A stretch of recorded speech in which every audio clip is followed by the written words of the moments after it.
A very good evening to you. Thanks for joining us on the Thursday edition of the show. I'm Yemi Adebayo from Lagos, Nigeria. Of course, today we will be looking at the things happening in your amazing, fast-paced, money-spinning world of sports. In focus will be the 2022 FIFA World Cup qualifiers. Matches currently going on as we speak across the globe. We talk about the ones going on in Africa, the ones going on in Europe, and of course Nigeria will be playing in 2 days' time. We'll be up against Liberia in Morocco. So we're going to talk about that on the show as we move on the show. Let me give you a quick rundown of what to expect on the show tonight. We'll be talking about Gerrard. It's no longer news. He is the next manager for Aston Villa. He replaces Dean Smith. We're talking about him. And, of course, we'll be looking at the Super Eagles, talking about what the sports ministry is up to these days. We'll also look at the story of Oscar Pistorius, what's been happening with the Blade Runner of late. That's the outlook of the show tonight. Austin Okonakpan is ready, and he joins me now as we take this ride together on the money spinning world of sports.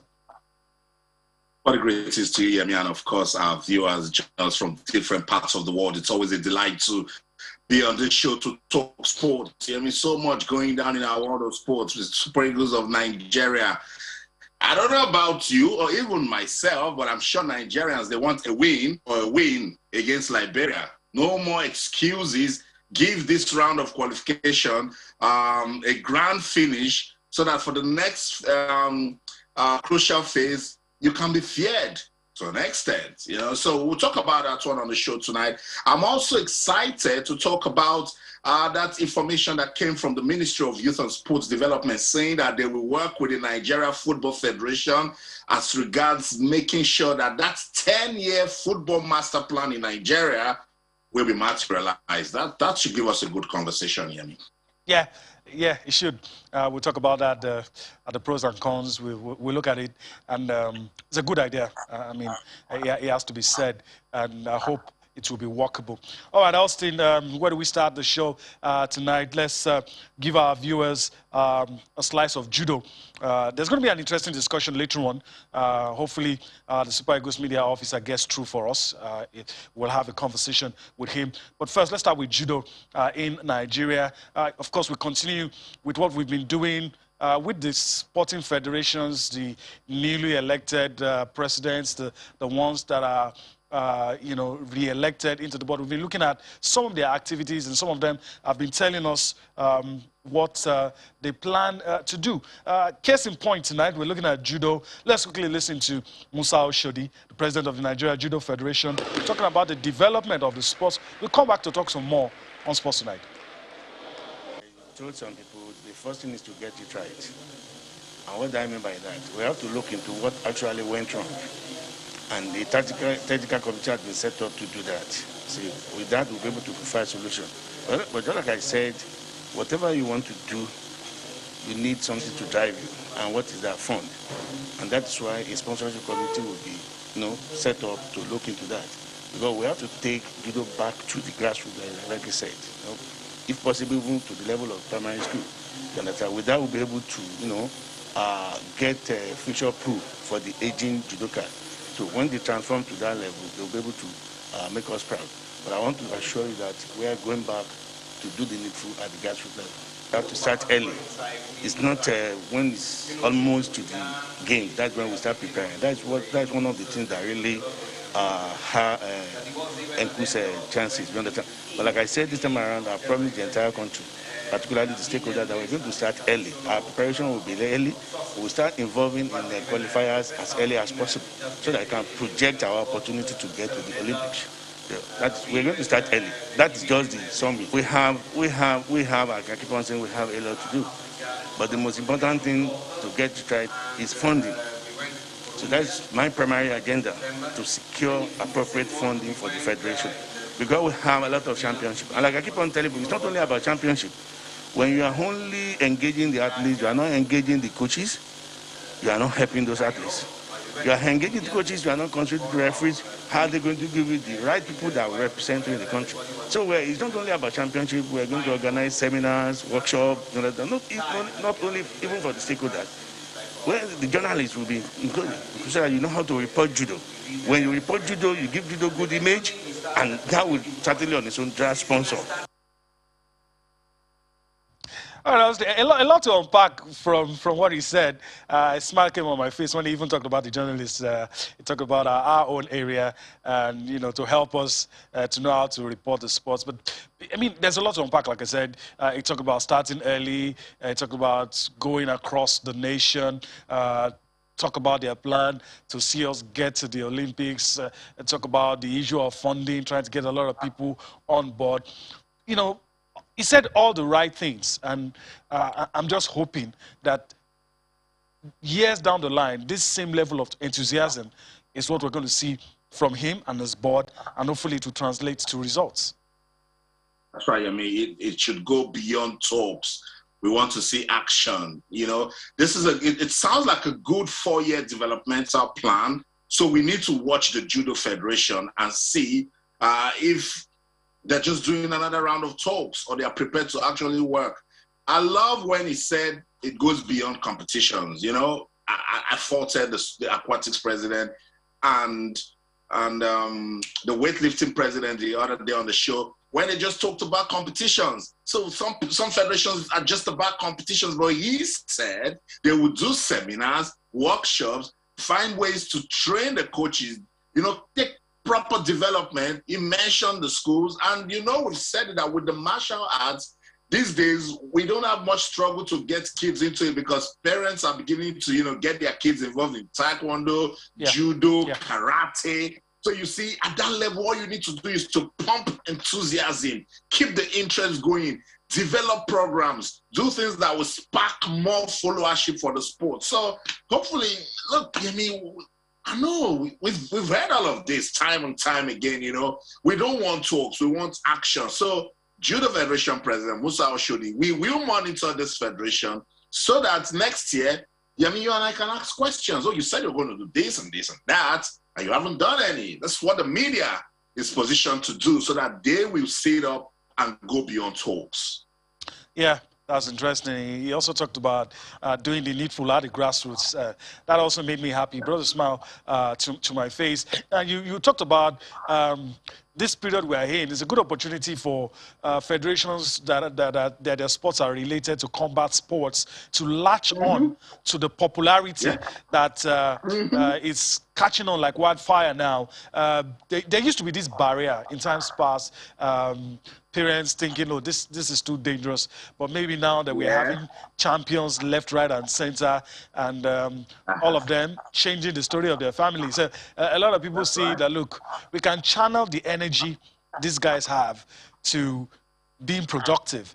And there's a lot to gain for these federations if they can just go in that direction. A lot. I mean, I've spoken to some parents when I go to cover combat sports, and you'll be shocked. A lot of them even want it for their kids for self-defense. And you know, sometimes if you look at the values embedded in combat sport, there's discipline, there's teamwork, there's bonding. You know, it gives them the mindset to be independent, to be consciously aware of their environment. The benefits are enormous, you know, and that's why I'm saying federation, they need to find a way to bring up plans that will get parents involved, that will get schools involved so that it's holistic. When you're not with these kids, when they go back home, parents are asking them about their progress with the sports. Chika Chukwumerije brought a lot of exposure to Taekwondo in 2008. What did we do with that Beijing Olympics bronze medal that he brought back? Just concluded Olympics, we had Elizabeth Ayanache. Elizabeth Ayanache is just 22, and she's already at the Olympics. Good prospect for Paris 2024. So with these success stories, parents can, you know, actually tell their kids, oh, maybe someday you might just, you know, do something with this sport. But others that don't just want to go professional with it, just want to keep the basic skills for self-defense, for awareness, and of course, you know, to get the discipline that comes with the sport. And fitness as well. That's another added benefit. I mean, it keeps all of these nasty diseases and illnesses away from you. So it's a total package. So hopefully, you know, all of the people will be able to avail themselves of the opportunities and the federations to go in the right direction. All right, like I said, it's a period where we're looking forward to what's going to happen with the Super Eagles of Nigeria. There's a lot to talk about. But before we do that, let's see if we can squeeze in some minutes of discussion on Steven Gerrard. It happened in your backyard. Officially now, he's replaced Dean Smith. And first, I want to ask you if it came as a surprise. When his name started, being thrown into it, I thought he has a good thing going on in Rangers. Why would you want to leave?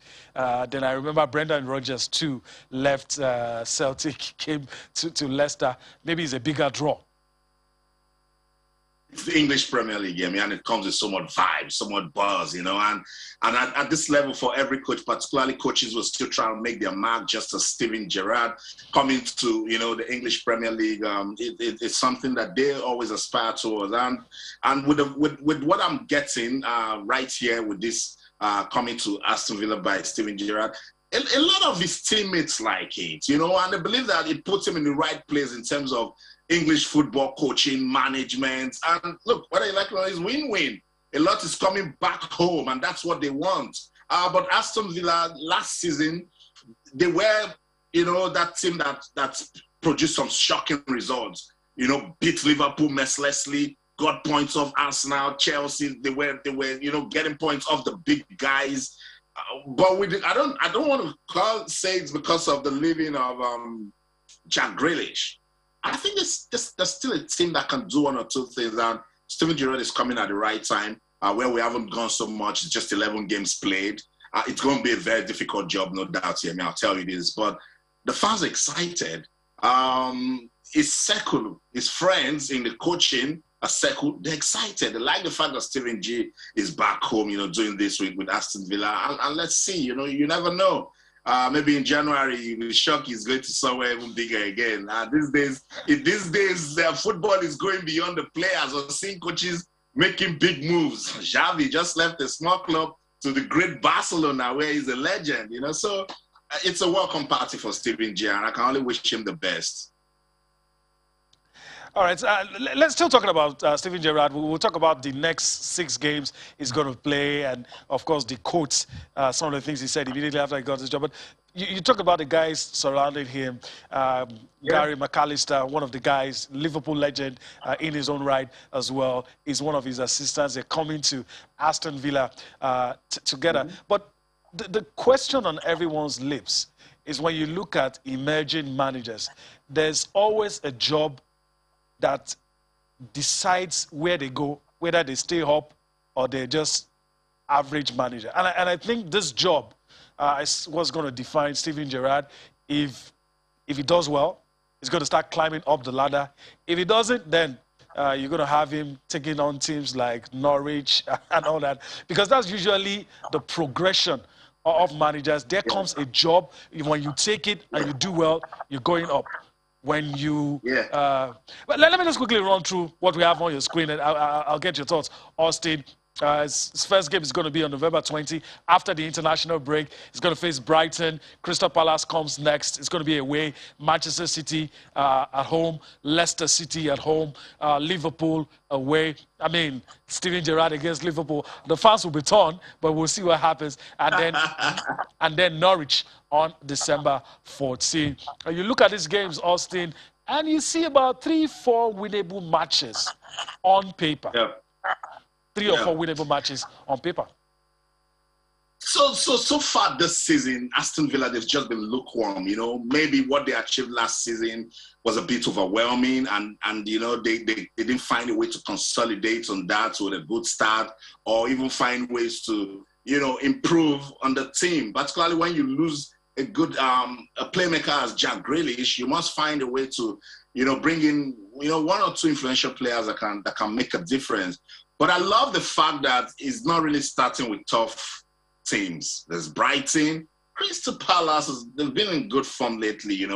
Patrick Vieira is doing a good job with that team. But for November, I think it's okay. There won't be too much pressure. So his job starts in December you know. But I mean, you said something interesting about it either gets good or it gets bad. And with coaching, sometimes I wonder what is really success with coaching? Because if you take a look at Mauricio Pochettino, who came in from, was it Southampton, and look at where he is today. Nuno Espirito Santos did well with Wolves, went to Tottenham. Where is he today? So it can go either ways, you know, for Steven Gerrard. But in any way, this one to swing. It's a good learning curve for him. I like the fact that his coaching circle, his close circle, they're pretty excited about him coming back home. Even Gareth Southgate says it's good for English football, and that he's coming. We spark some level of conversation and competition. And I totally agree. But let's see. It's Aston Villa. I mean, we're forgetting that just 2 seasons ago they were fighting to gain promotion. You know, so now, you know, last season they did fairly well. Still relatively a small team, you know. So this is a good way for Steven G to, you know, grow with its coaching career. Yeah, it is. All right, let's take a quote from the man himself, what he said when he got that job. Obviously very elated, very happy. And he says, look, Aston Villa is a club with rich history and tradition in English football, and I'm immensely proud to become its new head coach. That's Steven Gerrard.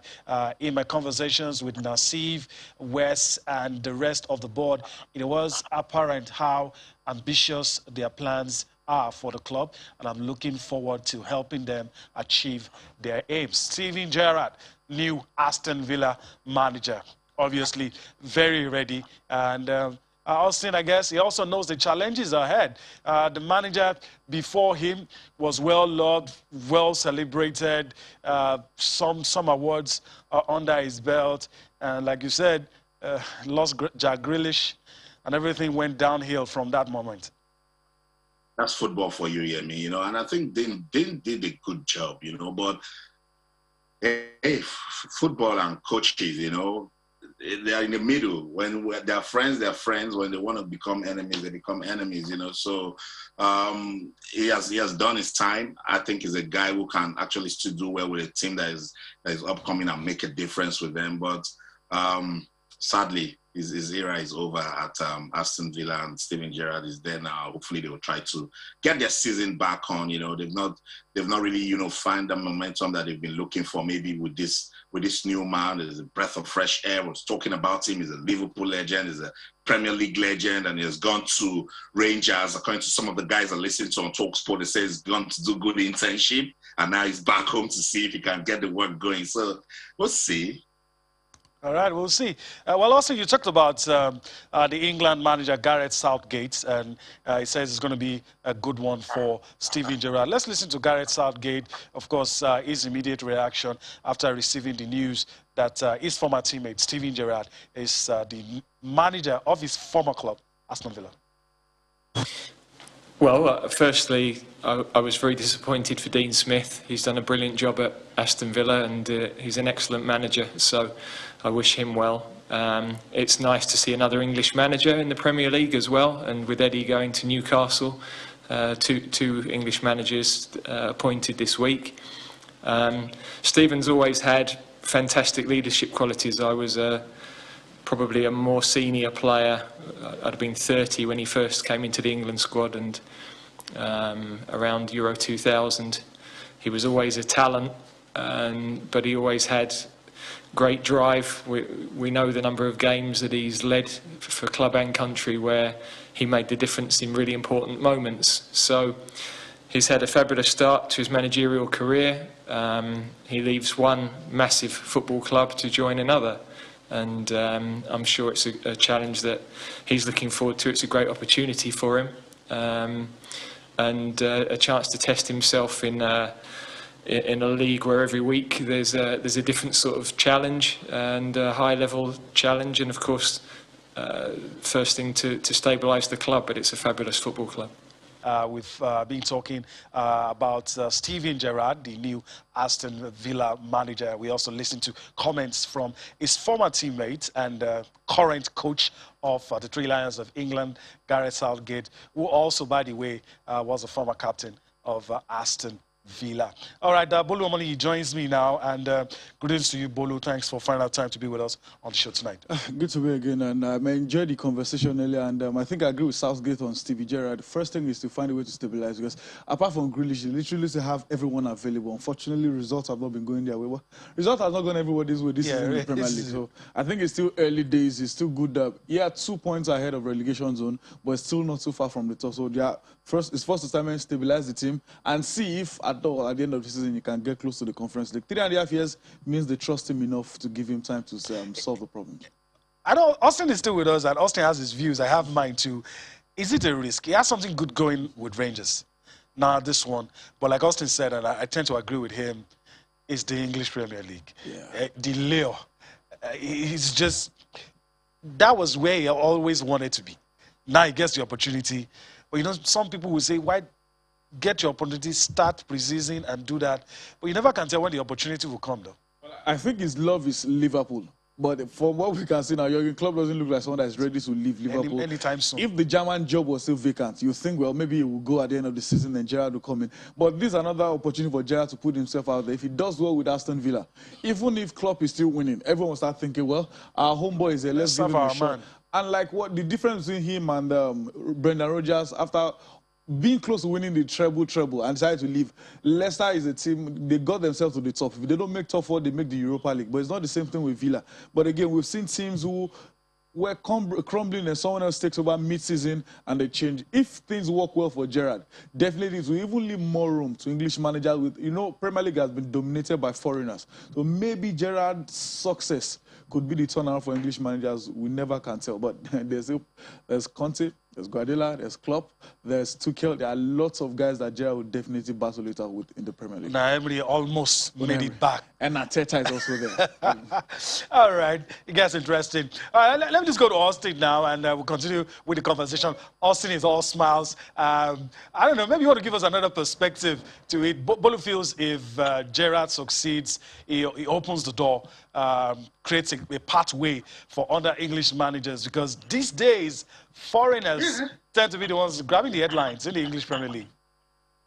Yeah, I mean, that's what I was trying to tell you. It's a system, and if you check how the enthusiasm that Southgate uses to talk about this, you will know that they have a plan. And this Coaches Association of former English players, they won the big jobs. You know, they were so sad when Lampard lost the Chelsea job. You know, their ambition is to rule, you know, English football at the top level. You know, so Steven Gerrard definitely. No regrets leaving Rangers to come to Aston Villa. Is right now in the English Premier League, where the media is vibrant, where the followership is huge, there's money and all of that. So it just needs to find a way to bring some stability to Aston Villa. They're the 16th on the log. Out of 11, they've won 3, they've drawn 1, and they've lost 7. You know, that's why I said, look, it's coming at the very right time. And with Brighton and Crystal Palace, he can find a way to, you know, get into the league, and then from December, where he's playing Liverpool, Man City, Leicester, you'll find a way to start, you know, being that team that can create upset. Crystal Palace went to the Etihad Stadium and stunned Manchester City, you know, and they love it, you know, when this sort of things happen. That's why we love the English Premier League. So, yeah, I mean, these are good times, I tell you. And if they have their way, they'll bring more persons back home, you know. All right. We can go on and on, but let's leave it. Let's leave it there. Let's see what Gerrard gives to us in the days and weeks to come. All right. Also, let me allow you to take it from here. Super Eagles. That's our next port of call. Let's talk about the Super Eagles now. And everything is set. We have everybody that we wanted to be in camp. And like you said in your opening statement, we just have to win. Nobody wants to listen to any excuse. I know. Hopefully, I mean, we'll get the media officer of the Super Eagles of Nigeria to join us. They're right there in Tangier, in Morocco. But let me get Bolu talking. Bolu, before you join, I told you, I mean, that for most Nigerian football fans, this game against Liberia, it's win or win. Are you part of those fans? Well, I've told a few people that the most important game in both games is the one in Lagos against Cape Verde. No matter what happens against Liberia, win, draw, lose, we must win the game against Cape Verde. At least if we beat Liberia, then the draw should take us through. Because even if we lose Liberia, 1-0, whatever the result is, and Cape Verde win, it will be a point behind them. Winning in Lagos changes everything. If both of us win the next game on Saturday, we must still have to beat them in Lagos or at least get a draw. So the most important game for us is the one against Cape Verde. But going by a result against Cape Verde, against Central African Republic, Nigerians don't care what happens. You must win both games. Yes, there has been lots of off-the-field distractions leading to this game. Osimhen coming 3 days late, Igalo joining 4 days late. But all those that will probably be forgiven by so many Nigerians if they win the game against Liberia, because anything less than a win, Nigerians will remind them how they came in late, how they are not serious with the team, how nonchalant they are. The truth is, I agree with those sentiments. These guys will never go late to their club side like that. Igalo played his last game on Saturday. Osimhen on Friday. Osimhen played his last game on Saturday, but they strolled in Wednesday and Thursday. I don't know what their excuse is. I don't think it's that important, but they just have to win their game. If they beat Liberia on Saturday, Nigerians will probably start, well, maybe they have reasons. But if they lose, and for whatever reason both of them get to play, one thing is sure, Nigerians is because they are not serious. It's because they came in late. So they have to bring back the confidence against Liberia, then seal the deal in Lagos at Teslim Balogun against Cape Verde. The Super Eagles of Nigeria, they will take on Liberia on Saturday. I mean, I got that press statement from the NFL. They said the camp is vibrant, everyone is happy, they're jumping, you know, at this one. Johnny Hallo also got in, and the feeling is good. Everyone says it's good to see him back. We love this. This was almost the same thing until Central African Republic happened. You know, are there any room for excuses this time? None, not at all. None at all. None at all. Nothing, I don't know, nothing will be sufficient as an excuse if we lose against Liberia. And I'm not even sure Gerrard will be able to stand in front of a camera and rattle out an explanation as to why we lost. I don't think anybody's going to buy that. So we're condemned to win. It's either we win or we win. You know, there's no way in between. We just have to win. My worry in recent times with the Super Eagles, and it may sound a bit harsh, there is no competition in that team. And people get away with average performances, such that they don't do at their clubs. And then again, we have to, some stick has to go in the direction of the manager, because it looks like he's not inventive. You know, look, you have to get, we see players who do well with their clubs. They come to the national team, they just look ordinary. Football is beyond putting 11 players on the field. You have to get the best from them. You have to look at the player combinations. You have to look at the rotations. You have to look at your style of play.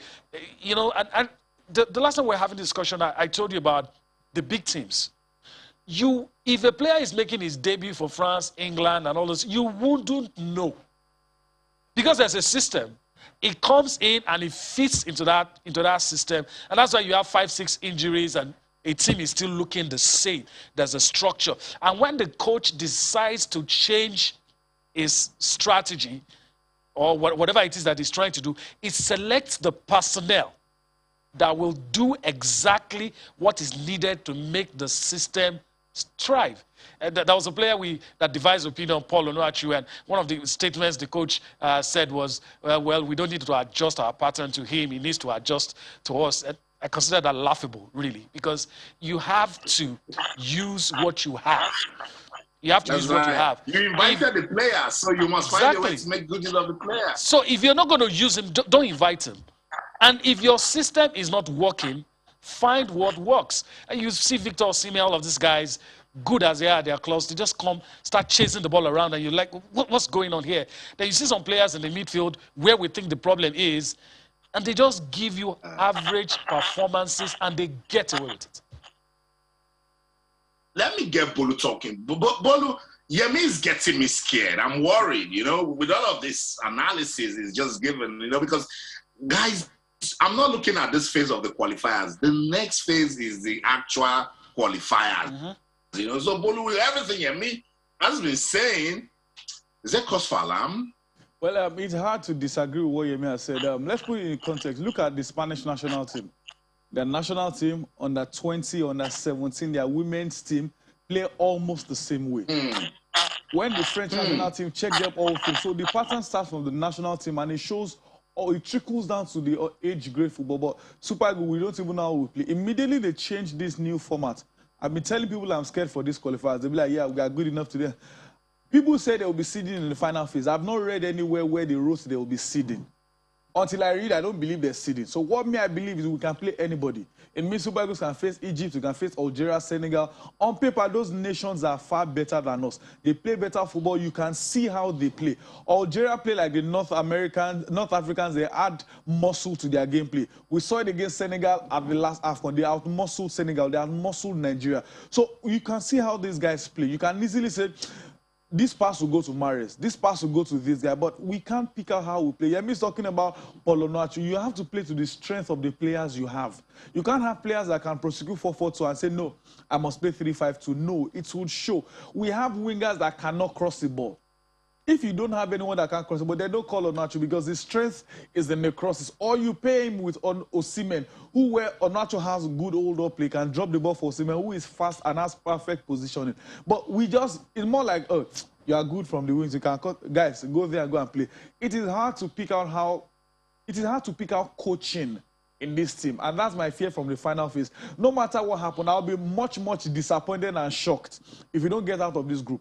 Because I'm not scared for this group. It's the final phase where we can play the best of the best. Yes, you can easily say we are better than some nations, but everyone in the final phase qualify as top of their group. It means to a certain level, everyone is good enough. That way, nothing like we have, no second chances there. It is either do or die, and that's my worry. But again, on paper, we have the players, but the truth is, what our players have shown in recent games, we can remember the game against Sierra Leone, against Central African Republic, even Cape Verde. Thanks to an own goal, we may not have won that game. I think there's cause for alarm. But let's see if they can find a way to solve it. Before we leave this conversation, Abolu, the game will not be played in Liberia, to be played in Morocco, Does that count for anything for the Super Eagles? Well, initially I had I was skeptical about going to camp in Morocco for a week before the game, then find ways to go. It cost more and everything. But it's an away ground. The advantage there is they will get used to the place beforehand. Liberia will be coming. We are literally both playing on the neutral ground, and we've been there earlier. So maybe it will maybe count as advantage. But again, many or some of our key players didn't resume. I still don't know why players resume late for training, for camping. Till today, I don't know why. There's no excuse good enough because I tell people these guys resume most of the time immediately after the game or the following morning they go back to their club sites. They don't resume late. It means to a level they probably don't respect us. Some resume late and they will play, but it's neutral for both nations. It depends on who wants it more. I want to believe Nigeria wants it more because Liberia know that if they win, they have a chance of qualifying for the next round, because if they win and they win the last game and whatever happens between Nigeria and Cape Verde, Liberia can still qualify. But again, it is Liberia. But we've said that over and over. We said that against Sierra Leone. We said it against Central African Republic, and it did turn out well. That's my worry. That's my fear. But both of us are on the neutral ground. More home for them, but we should still do enough. Yemi said it's either win or win. There's no in between. There's no option. So option 1, 2, 3, 4, 5 is win, win, win, win, win. Any other result would definitely not be acceptable. We'll see. We'll see. We'll see. Okay, let's get on with the show.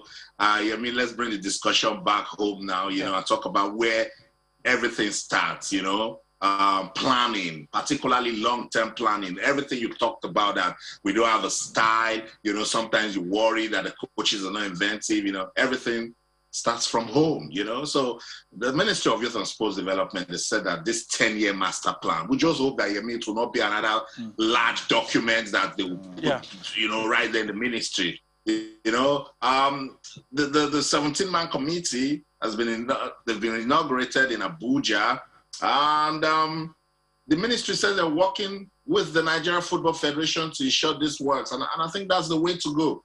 Hopefully, let's keep fingers crossed that this time around, something good will come out of this sort of committee. I hope so. The skeptics initially said, are you not taking over the role of the NFF? Because that's what it looks like. And 10 years, the people formulating the 10-year plan, would they be around to see it through? I mean, so there are many ways to look at this. The idea, good. Will there be conflict of interest? I think so. So that's the problem for me. The idea is good. Would there be conflict of interest? I think there might be. I think some of the people dancing this tune will stop listening to the music in a year or two. You know, so it's but like you said, I hope we'll not just come out with one, you know, one dossier, and at the end of the day, it's going to be carrying dust in one place. If the federal government is really serious about developing the game, these are some of the ideas. And I like the fact, like you pointed out, it's clear they're telling us, look, we're doing this in conjunction with the NFF. The government has a right to look at ways to develop the game without really interfering with what the people saddled with governing the game in Nigeria are supposed to be doing. So all of that, I think it has necessary ingredients of a good soup, but it depends on some other conditioning apart from the ingredients that will make it come out good. So I hope he does. Actually, Bolu nodding his head. Let me just allow Bolu say a thing or two. I don't know if he shares my you know, word on the street, skepticism about maybe there'll be a conflict of interest. Well, one thing is sure, we are used to textbooks, we are used to big text, we are used to setting up committee for almost everything. I think it could be that just tell NFF to have a 10-year plan for this. But again, looking at the names on the list, Big Sheikh, Odegba, Emmanuel Babayaro, Adokia, Messimaka, ex-players and people that have been involved in football development, I want to believe the guys involved should do enough to plan. If this fails, I think we're probably damned, because if the people in this committee cannot work it out, I think we're probably going to be where we are for a long time. But again, where the problem is, if this guy said this is what we think is the solution, will the NFF agree with them if it doesn't suit the NFF? 10-year plan. The guys involved in the NFF may not be here by then. The sport minister will likely not be there by then. What happens? If this guy's tenure leaves, does the plan still stand? So those are the questions to be asked. But I love the idea. Football should have gone past what it is today in Nigeria. Where we were 10 years ago, some guys have met us there and they've left us far behind. We have the natural talent, we say it all the time. But people who don't have the talent have gone beyond us. So this plan looks beautiful. It looks interesting. But for their deadline, for their ultimatum, hope they won't come. Just give us bullet points. Year one, this is what we want to do. This is the plan in 10 years. Don't come and write epistle and give us textbook that even the sport ministry cannot read. But let's see what happens if it will work out well. I hope it works out well. So meaning in the next 10 years, hopefully there won't be issues of overage players at under 17, under 20, because if developmental program works very well, we won't have issues with saying a 20-year-old going to under 17. No, we will boldly tell anybody, this is the 16-year-old going to under 17, and we won't even be scared of the MRI scan. I really do hope that this committee will work. Yemi did make good points, and like it looks like something good is cooking. You know, if we don't get the mixing of the ingredients properly, then there will be problems. But I love the fact that if you look through the 17 persons put together for this, you can tell it was carefully thought out.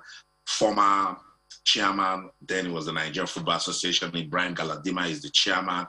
Yemi, who I respect so much in terms of sports development, is the vice chairman of the committee, and we have different persons, particularly ex-international Sunday with the Emmanuel Babayaro, Adokia, Messimaka, cuts across the board, you know. So let's just hope that this works well, and then Nigerian football gets to shine again with this 10-year master plan. Yeah, I mean, where do we go from here? Yeah, let's talk about the Rivers Angels. You know, like I said, you know, the other time we were talking about calculators and all of the. I have to pass it to you. You know, I passed this stylishly to you. You know, because that conversation drains me. It does, and yeah. I'll do what you did. I'll hand it over to Bolu as well. I'm just going to read out what is on screen. Rivers Angels. I mean, I got lambasted by one of our colleagues. I'm not going to mention his name because he will be surprised. I said, Yemi, what exactly are you saying? Can it happen? I said, well, mathematically, you can see, I've said, forget your mathematics. That's what all you guys say all the time, you know. But we still have to say the way it is, mathematically. Even though it looks almost, they have to score like 7 goals. I hope Mamelodi Sundowns. Yeah. And I also hope the head-to-head is not involved. It's complicated. It's complicated. But that's what you have on your screen. Rivers Angels, the Nigerian representative against the Viga Queens. the game we play tomorrow. Mamelodi Sundowns cruising. No matter what happens, they have qualified. People will still tell you some mathematical, this and that. Look, they will qualify. They will qualify. Maybe not as first, but they will qualify. I'm forgetting about the mathematics now. They'll be up against Asfa Club of Morocco. But Bolu, put your spin on this. Do you share? A lot of people have told us, don't write them off yet. Don't write, they can still qualify. Okay. Do you agree? Well, everything is mathematics. People have asked how. Okay, let's put it like this. For the top of the table. First, I don't know. That's why I'm very careful. Is head-to-head going to be in play? Yeah, head-to-head first. But if Sundown wins that game and Rangers win, Rivers Angels win, head-to-head won't count anymore because they would have gone around, defeated each other. Rangers beating Vihiga beating AS5, then AS5 beating Rangers, Rivers Angels. So head-to-head won't count between them. Then it will now boil down to goal difference. Goal difference. And for now, Vihiga has +1. AS4 has +1 as well. Then Rivers Angels have -4. So we have to start calculating. If they win 3-0, if they win 3-0, it will be -1. Then others will have to lose maybe 2-3. If they win 4, that's the mathematics we found ourselves. And no matter what we say about everything, it still comes back to the players themselves. You know, Bolu, I don't know what to say. We need to go on a break. It's draining. It's draining. We need to go on a break, you know, catch our breath, cool down a little, and come back to talk about it. Let's go on that break. Come back for more. Sports Tonight. All right, welcome back. Let me go back to Bolu. He was struggling with his words. I don't envy him at all. Bolu, your explanation, you were giving us your spin, is a difficult one. Very. But Rivers Angels, if they win 4-0, their goal difference goes to 0. Then others will have to lose maybe 2-0. If they lose 2-0, Rivers Angels will qualify. If they win 3, if others lose by 3, they qualify. But they got themselves. But there's nothing that compels Mamelodi Sundowns to put out a good team. They probably have to win as well because they're on 6 points. If Viga beats, can go on top. Both of it, so both teams can go on 6. The 3 of them can be on 6 points. Then goal difference will now come into play. That's the scenario Nigerians don't like. So that's one of the scenarios because it will mean that for that to happen. No, if Rivers Angels don't win at all, they're out. So no, that's what I'm saying. If for the 3 of them to have 6 points, it means Rivers Angels automatically out. So if Viga beats Rivers Angels, their goal difference will go from +1 to maybe +2. If AS5 defeats Sundowns, their goal difference goes to +2 as well. Then Sundowns drop to +1. It means they will be out. So they know it is important for them to get at least a draw. But everything, Rivers Angels are at disadvantage because even if they win 100-0, they might just be doing the job for the next team. Exactly. If they win 100-0 and Sundowns draw their game, they're out. So they have to win well and be hopeful results on their way. But again, it boils down to how bad our football is. People are saying how bad women's football is. No, football generally is bad. I saw in news that Premier League, they have their schedule for next season, for 2022-2023. For our own 21 season, we are still talking about tentative 21st of November. And we'll still go for Christmas break, New Year break, Easter break, everything break, and mid-season break. We are not serious. These girls are the ones suffering for it. Unfortunately, the preparation, they got there a day before, or the day of the game, they couldn't train, they had to get on the field of play. People are insulting the coach, giving the excuse of, we got there late. But the truth is, the one in charge of the coach. Now, questions of, if he's that bad for his team, hope it won't affect the Falcons. Remember, as the scout of the Falcons. Again, everything still boils down to how bad we prepare for our football in Nigeria. All right, that kind of leave a sore taste in your mouth, but let's leave it at that. Austin, let's come to you now. Let's talk about the FIFA World Cup qualifiers. We go to the CONMEBOL region and talk about Argentina and Uruguay. Yesterday on the show, we were talking about a mild drama between PSG and Argentina. PSG obviously not happy that Argentina decided to invite Lionel Messi. But, I mean, we all agree that the toughest qualifying arrangement is the one that has the South Americans. They play each other and it's tough, it's grueling. I guess that's why they invite all their best players. And I don't understand what PSG is trying to do. You know, this club and country row, we know it's not going to end. But look, if Argentina is playing and Messi is not there, then it's not Argentina. So what are they talking about? So I just laughed at that one when I saw it. But nothing becomes as Argentina and Uruguay. If it's not Argentina and Brazil in that region, Argentina, Uruguay will get you talking. Argentina maybe to an extent, Chile will get you talking also. But as you said, they go, neck to neck with each other, and at every level, the qualifying stage is very, very important. So they are also going to get busy. We're going to be seeing a lot of international matches this weekend, and so I'm looking forward to that one also. For no reason, whenever Messi is playing, you should get ready for some good talking points even before the match, and that's what we're seeing before the game itself, with PSG saying, "Come on, Argentina, why are you inviting our player?" And I'm laughing over it. But let me let Bolu do the proper analysis as regards the game. It's a qualifier. We know if you want to go by the books, you easily give it to Argentina. But what can Uruguay do in this one? Well, if Messi is available, Messi will play. The only reason Messi will not play for Argentina, they won't call him if he's injured or he's retired. But if he's available, he will play. You can't blame the national team for inviting their captain. And they are not playing any out team. They are playing Uruguay, one of the top teams in the South America. So you expect all their players available. Anytime these guys meet, there's always war, there's battle. Remember Copa America, the previous edition, where Messi and one of the players had to get sent off. It's always heated between these two nations. And there's still a Brazil-Colombia somewhere. It's hard for you to call the qualifier that is as tough as the South America, because everyone will face each other. So the Argentina-Uruguay game will definitely be tough. Argentina, I think, they're going away. They need to win to close the gap between them and Brazil. So it will definitely be interesting matches there. All right. That's a good place to end it all on the show tonight. But first, before we go, I want to thank Bolu Omori for his time on the show tonight. Bolu, thanks for finding out time to be with us. It's a pleasure being here. All right. That's the show tonight. We hope that you've enjoyed everything we've been able to do. We had so much fun talking sports. We're back here again tomorrow. Take you on a trip across the money spinning world of sports. From Lagos, I'm Yemi Adebayo. Bye-bye now. It will be interesting, as Yemi said, so join us tomorrow for some more interesting conversation. Rivers Angels will play. We'll talk about the Super Eagles getting ready for Saturday also. That's more than enough reason for you to join us to be on the show. From London, I'm Aston. And everything you do, remember, keep talking sports. Bye for now.